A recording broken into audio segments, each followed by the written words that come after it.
अगर कोई बंदा टाटा टियागो ईवी लेता है तो वो उस गाड़ी को लेकर कितना खुश रहेगा, कितना दुखी रहेगा, वो आज की वीडियो में आप लोग को बताऊंगा। आज की वीडियो में इस टाटा टियागो ईवी का एक रेंज टेस्ट हम करेंगे और ये 24 किलोवाट आवर वाली मैं गाड़ी चला रहा हूँ। अगर आप इस गाड़ी का ऑन रोड प्राइस देखेंगे तो 11,30,000 रुपये जाता है गुड़गांव हरियाणा में। टॉप एंड वेरिएंट की मैं बात कर रहा हूँ और ऑन रोड प्राइस मैंने बताया है। अगर आप इलेक्ट्रिक गाड़ियों को राजस्थान या फिर दिल्ली से लेते तो वहाँ पर क्या होता है, आप लोग को RTO नहीं देना पड़ता, यानी कि मोटा मोटा 1 लाख रुपये आप बचा सकते हैं अगर आप गाड़ी को वहाँ से रजिस्टर कराते हैं। तो रजिस्ट्रेशन कराने को ऐसी महाभारत नहीं होता है, सिर्फ एक रेंट एग्रीमेंट लगेगा और आपकी गाड़ी क्या है रजिस्टर वहां पे हो जाएगी।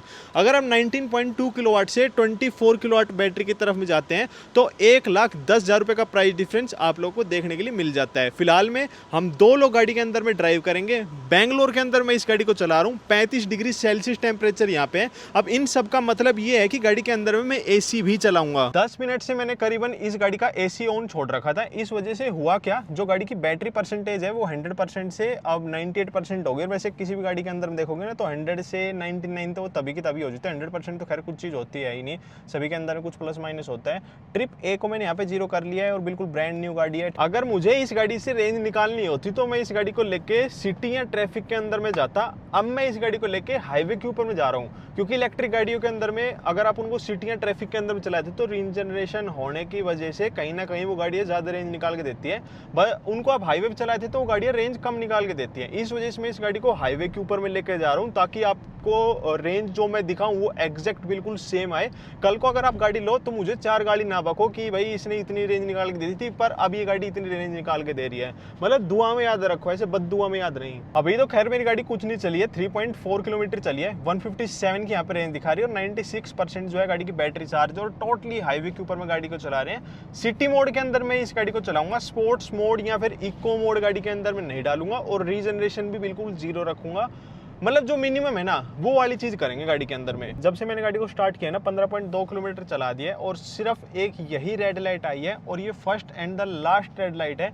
अब इसके बाद में टोटली हाईवे के ऊपर में ही गाड़ी क्रूज करेगी और अपना डिस्टेंस यहाँ से दिखा रहा है 536। मैंने सीधा हैदराबाद डाल दिया बेंगलोर से, अब इसके बाद सीधा हाईवे है। 30.8 किलोमीटर मेरी गाड़ी यहाँ पे चल चुकी है और पिछले करीबन में 30 किलोमीटर से आप लगा लो उस रेड लाइट के बाद में मैं इस गाड़ी को 90, 100, 110 इस स्पीड के ऊपर में भगाता हुआ लेके आने लग रहा हूँ। मतलब पूरी रगड़ के मैं इस गाड़ी को ले रहा हूँ। जो 24 किलोवाट वाली बैटरी है ना, इसके अंदर में जो पावर निकालती है गाड़ी 74 bhp की निकालती है और 114 Nm का टॉर्क निकालती है। वहीं जो 19.2 किलोवाट वाली बैटरी आती है वो 60 bhp निकालती है और 110 Nm का टॉर्क निकालती है। टॉर्क के अंदर में ऐसा कोई मेजर डिफरेंस नहीं है, बट जो पावर है उनके अंदर भी डिफरेंस है। वहाँ पे 60 और यहाँ पे 74 bhp निकालती है और 0 to 60 की जो स्पीड है उसके अंदर में भी डिफरेंस आ जाता है दोनों के अंदर में। टाटा ने इस बार गाड़ी के अंदर में 4 ही स्पीकर डाले हैं, ट्विटर वगैरह कुछ भी नहीं डाल रखा है और जो स्पीकर्स की क्वालिटी है वो डिसेंट सी दे रखी है। मतलब जो एक प्राइस के अंदर में आनी चाहिए ना भाई, यूं नहीं कि मैं 7, 8 या 10 लाख रुपए गाड़ी ले रहे तो उसके अंदर बहुत प्रीमियम क्वालिटी आप स्पीकर एक्सपेक्ट कर रहे हो, बोस के स्पीकर आ रहे हैं, फिर बहुत दमक वाले स्पीकर आ रहे हैं, तो वो वाली चीज गाड़ी के अंदर में नहीं है। एक डिसेंट से स्पीकर्स हैं और डिसेंट से ही यहाँ पे बेस वेस दे रखी है गाड़ी के अंदर में। बाकी जो गाड़ी के अंदर में टच स्क्रीन है वो बड़ी अच्छी दे रखी है, बहुत ज्यादा क्लियर है और जो ये इंस्ट्रूमेंट क्लस्टर यहाँ पे दे रखा है पूरी धूप पड़ रही है, इसके अंदर में से बिल्कुल अच्छी विजिबिलिटी आ रही है। अगर पुरानी टियागो के मुकाबले इस गाड़ी के अंदर में सीटिंग देखोगे तो पुरानी में मुझे पर्सनली पसंद नहीं आती थी। इस गाड़ी के अंदर में सीटिंग काफी अच्छी लग रही है मुझे, जो पैसेंजर वाला बैठा है उसको भी काफी अच्छी लग रही है। उसके अंदर में ना स्टीयरिंग व्हील की और सीट की पोजीशन मतलब कुछ अलग ही थी, पर इसके अंदर में काफी बढ़िया हो रखी है। विजिबिलिटी साइड दोनों साइड से, दोनों ORVM में से, आगे से IRVM में से बिल्कुल ठीक आती है। इनके अंदर में मुझे कोई भी दिक्कतें नहीं लग रही है और जो नोब्स वगैरह हैं वो भी सारे प्रॉपर्ली रीच के अंदर में दे रखे हैं। कंपनी ने ना इन गाड़ियों के अंदर में 2-3 नए कलर भी निकाले, एक तो ग्रीन कलर हो गया, एक ही पिंक कलर हो गया। अब मुझसे पर्सनली पूछोगे अगर मैं इन दोनों में से चॉइस बनाऊं या रेड या पिंक में से, देखो मैं तो रेड कलर को ही पसंद करता। अब ये कलर की सबकी अपनी अपनी चॉइस होती है, किसी को भैया माचा कलर या फिर पिंक सा कलर, जो मतलब कंपनी बोल रही है, कुछ नाम होगा इनका, मुझे ध्यान नहीं आ रहा एग्जैक्टली, तो वो कुछ को पसंद आएगा कुछ को नहीं आएगा। मुझे पर्सनली ये कलर देखने में इतने ज्यादा अच्छे से नहीं लग रहे, मतलब इन कलर के साथ में ना गाड़ी में थोड़ी खिलौने वाली सी फील आ रही है मुझे। गाड़ी मेरी चल चुकी है 39.6 किलोमीटर, 131 की जो है गाड़ी के अंदर में रेंज बची हुई है और 77% जो है मेरी गाड़ी यहाँ पे चार्ज है। इलेक्ट्रिक गाड़ियों के अंदर में कोई गियर्स तो होते हैं नहीं, मोटर और बैटरी 2 चीजें रहती है। तो अगर आप इन गाड़ी को लेके कहीं सिंगल लाइन पे या फिर डबल लाइन के ऊपर में ओवरटेक करते हैं, मान लो आगे से आपको ओवरटेक करना है, तो सडन आप पंजा दबाओगे, आपकी गाड़ी क्या है एकदम भाग के ओवरटेक कर लेगी। छोटी बैटरी है, छोटी गाड़ी है, कम रुपए आप दे रहे हो, तो यूं मत सोचना कि इस ईवी के अंदर में आप लोग को ऐसी फील आएगी कि भाई ले एकदम आप यूं पीछे की तरफ में चिपक गए। यूं है जो आपकी पेट्रोल गाड़ियां चलती है ना इस रेंज के अंदर में, उनसे तो काफी बेटर जो है गाड़ी पिकअप पकड़ लेती है। और फिलहाल में मैंने ना इस गाड़ी को सिटी मोड के अंदर में डाल रखा है। भाई स्पोर्ट्स मोड के अंदर में फील आती है बिल्कुल अच्छे वाली। 74 bhp से मुझे तो पर्सनली यहाँ पे ज्यादा फील आ रही है, क्योंकि कुछ ज्यादा ही bhp निकाल के दे रही है। ऐसी फील भाई मुझे अपनी जो स्कोर पे चलाता हूँ उसके अंदर में भी नहीं आती, जितनी अच्छी फील इसके अंदर में आ रही है स्पोर्ट्स मोड में डालने के बाद। मतलब एकदम बढ़िया सा पिकअप पकड़ रही है एकदम सडन से। और जैसे मैंने गाड़ी को स्पोर्ट्स मोड के अंदर में डाला ना, तो 136 की जो गाड़ी रेंज दिखा रही थी, अब वो घट के 123 के आगे, यानी कि गाड़ी ने अपने उसके अकॉर्डिंग में यहाँ पे अडेप्ट कर लिया है इसको। गाड़ी को जैसे मैं 80 की स्पीड पे चलाता हूँ तो गाड़ी के अंदर में कोई विंड नॉइस या फिर किस तरीके की गाड़ी के अंदर में आवाज़ नहीं आती है। पर जैसे ये गाड़ी 100 की स्पीड पे टच करती है या 100 से ऊपर की तरफ जाती है, तो थोड़ा सा मुझे ऐसा महसूस होता है कि गाड़ी के अंदर में मतलब जो विंड की नॉइस होती है ना, वो थोड़ी बहुत आने लग जाती है। थोड़ी बहुत आती है, इतनी ज़्यादा नहीं आती है। अगर आप इस सेगमेंट में या इससे ऊपर में भी जैसे कोई गाड़ियाँ देखोगे तो उनके अंदर में भी यही चीज़ होती है। मान लो आप इसके कंपैरिजन में कौन सी आ रही है यार, कोमेट को तो मैं इसका कंपैरिजन मान ही नहीं रहा। अगर हम नियोस को भी लेके चलते हैं, मैं पेट्रोल की बात कर रहा हूँ, तो उनके अंदर भी यही होता है। वो 101 की स्पीड पे जाने के बाद में थोड़ी बहुत जो है विंड नॉइस गाड़ी के अंदर में आने लग जाती है। बाकी टायरों की कोई भी नॉइस नहीं है गाड़ी के अंदर में, और गाड़ी एकदम बिल्कुल ब्रांड न्यू है, कहीं टूटे फूटे रोड नहीं आए हैं। वैसे गाड़ी के कैबिन के अंदर में मुझे कोई भी आवाज़ नहीं आ रही है, बिल्कुल साइलेंटली जो है गाड़ी का कैबिन मतलब है बिल्कुल। 120 की स्पीड तक तो ये गाड़ी बिल्कुल आराम से चली जाती है। उसके बाद में भाई स्पीड लिमिट का आ गया। वैसे स्पीड लिमिट का तो 80 पर ही आ जाते हैं, पर 120 की स्पीड के बाद में ना ये गाड़ी ऊपर थोड़ा सा स्लो स्पीड में ही जाने लग रही है। अभी डाउन स्लोप आ गया, इस वजह से गाड़ी की स्पीड बढ़ रही है। वैसे मुझे लगता है कि जो इस गाड़ी की टॉप स्पीड है वो 120 की यहाँ पे इन्होंने दे रखी है। देखो अब जैसे अब स्लोप से आया, फिर गाड़ी की जो स्पीड है कम यहाँ पे हो चुकी है। और जबकि मैंने जो गाड़ी का थ्रोटल है, मतलब पंजा जो है पूरा यहाँ पे दबा रखा है देखो, और गाड़ी की वही 120 122 की स्पीड पे जाकर ही अटक गई। 120 की स्पीड पर भी अगर आप इस गाड़ी को चलाते हैं तो कॉन्फिडेंस आपका पूरा रहेगा। ऐसा लगता है कि गाड़ी बिल्कुल सही चल रही है रोड के ऊपर में। ऐसा भी नहीं फील होता कि पूरी चिपक के ही चल रही है, यूं लगता है कि हाँ बढ़िया तरीके से चल रही है, कॉन्फिडेंस है। और जो स्टीयरिंग व्हील है इसके अंदर में भी वेट गेन हो जाता है। बेशक से आप हाथ छोड़ के भी चलाओगे, ऐसा करना नहीं चाहिए, तो फिर भी आपको कॉन्फिडेंस प्रॉपर रहेगा। 70 किलोमीटर गाड़ी चल चुकी है, 107 किलोमीटर की यहाँ पे रेंज दिखा रही है। 60% जो है अपनी बैटरी चार्ज है, और इसी तरीके से मजे लेते हुए आने लग रहे हैं गाड़ी के पूरे। गाड़ी की ना 0 to 100 स्पीड चेक करेंगे इसकी स्पोर्ट्स मोड के अंदर डालने के बाद में, और देखते हैं भाई क्या व्हील स्पिन ये कर पाएगी। एसी मैंने ऑन कर रखा है, वैसे मैं एसी को एक बार ऑफ कर लेता हूँ। 1 2 3 गो। भाई बड़ी तगड़ी तरीके से उठती है, इंसान तो पीछे की तरफ में चला जाता है। और ये लो पहुंच गई भाई 100 की स्पीड। अगर मैं इसका एसी ऑन करके और आपको चेक कराऊं कि कितनी देर में ये पहुंचती है। एसी अब मैंने यहाँ पे ऑन कर दिया है, और जो टेम्परेचर है बिल्कुल लो पे मैंने सेट कर दिया है। ब्लोअर की स्पीड फुल तेज मैंने यहाँ पे कर दिया है।